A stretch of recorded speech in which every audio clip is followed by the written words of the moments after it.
up on Mountain News this morning, the community showed their support of B-Rob after his retirement announcement. Plus, the University of Pikeville is highlighting the work of its students and the potential they bring to Appalachia. Dedicated to Eastern and Southern Kentucky, this is WYMT Mountain News this morning. Good morning, I'm Madison Carmouche. We are coming up on 6 a.m. on May 16th. Let's send it over to meteorologist Tim Drawbridge for a look at your forecast this morning.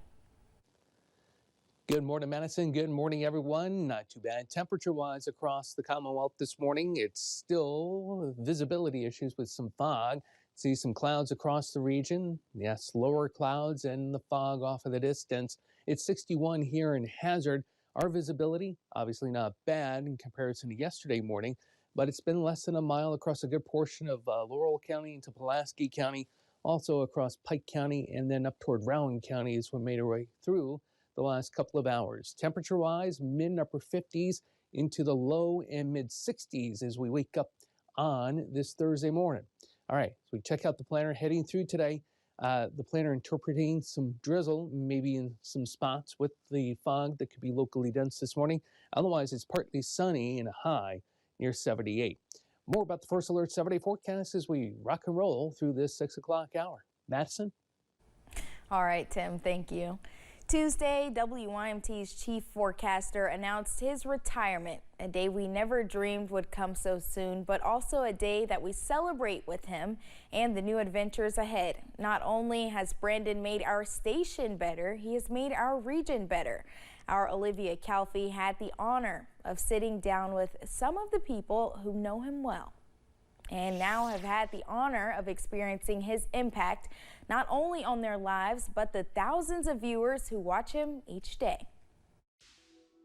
I'm thankful that he's my friend, and I'm thankful that that the mountains have got to know Brandon Robinson. As the community reflects on their roughly 17 years of watching Brandon Robinson on air, Harlan County Judge Executive, former colleague and friend Dan Mosley says he is the kind of person everyone looks to, not only for the latest forecast, but as a light that shines bright in the mountains. He is Eastern Kentucky through and through. We talk oftentimes about the grit of mountain people and their work ethic and their fiber and their character.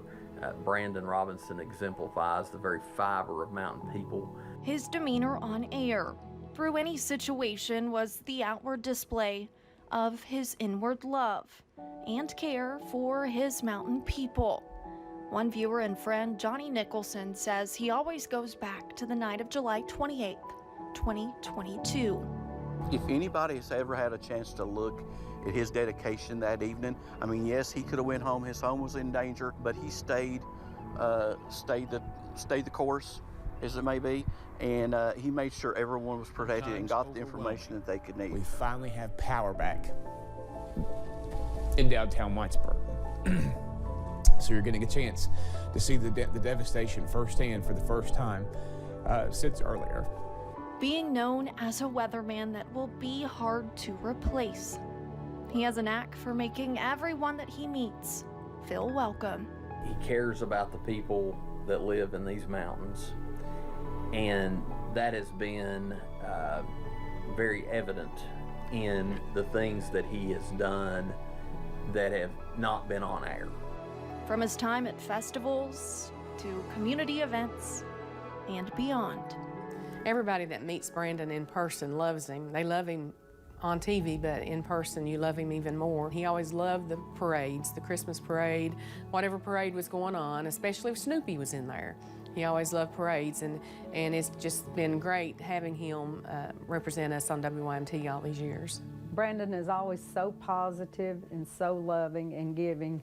You just feel like he's a big teddy bear and you just want to hug on him all the time, but he's just that easy for him because he treats everyone like a friend. Many have said through the years, on their screens he has become more like family, someone they could count on, even drink their morning coffee with.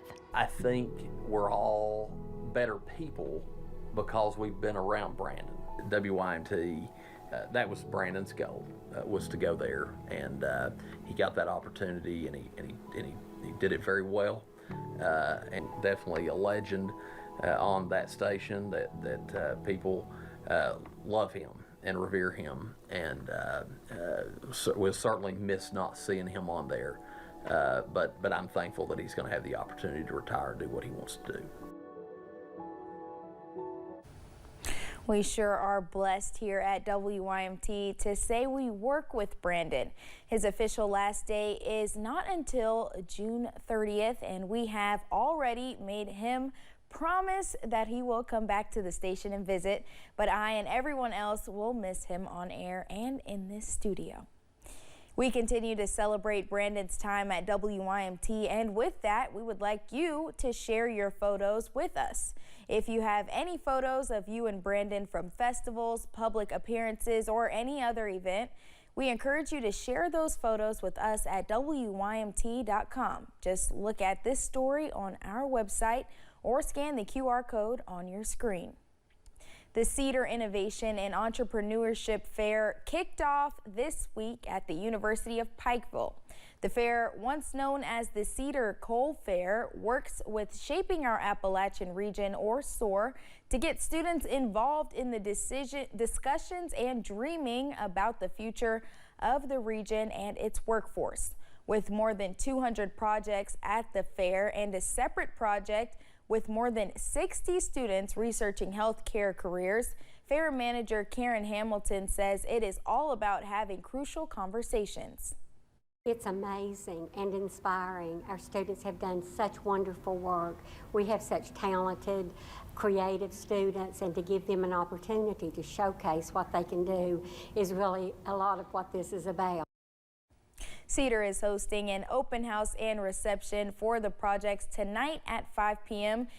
on the 7th floor of the University of Pikeville's Health Professionals building. A new Hobby Lobby is crafting support from folks across the mountains. I was able to talk to some locals from Middlesboro on the new addition. With the opening of a new Hobby Lobby, Middlesboro Mayor Boone Bowling says he hopes it will attract more businesses to the area.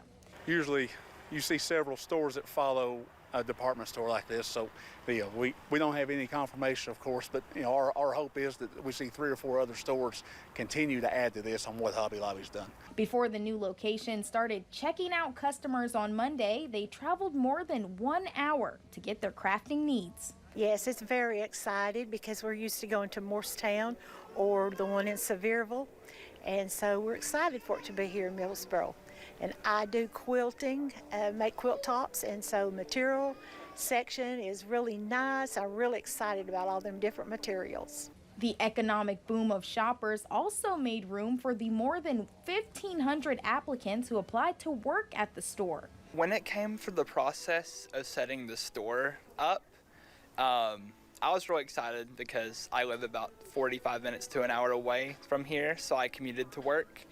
Hobby Lobby in Middlesboro is not just serving one community, but improving the quality of life in the tri-state area. Now, this is a true stepping stone, and when you think about Middlesboro is so much bigger than just our population of 9,303. It's bigger than our county, but this tri-state area, I feel like is right now starting to really work together. Store officials say the new store's profits have been comparable to the larger stores in the area already.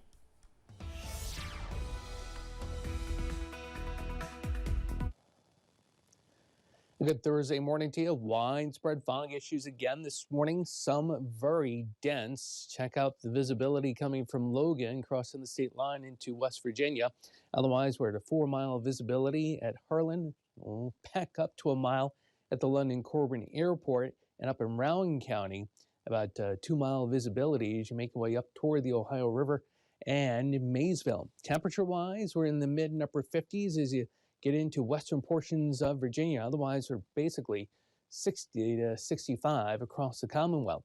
All right, the travel weather forecast for today reflects the fog this morning. It could be locally dense, but we turn partly sunny as we head through the afternoon.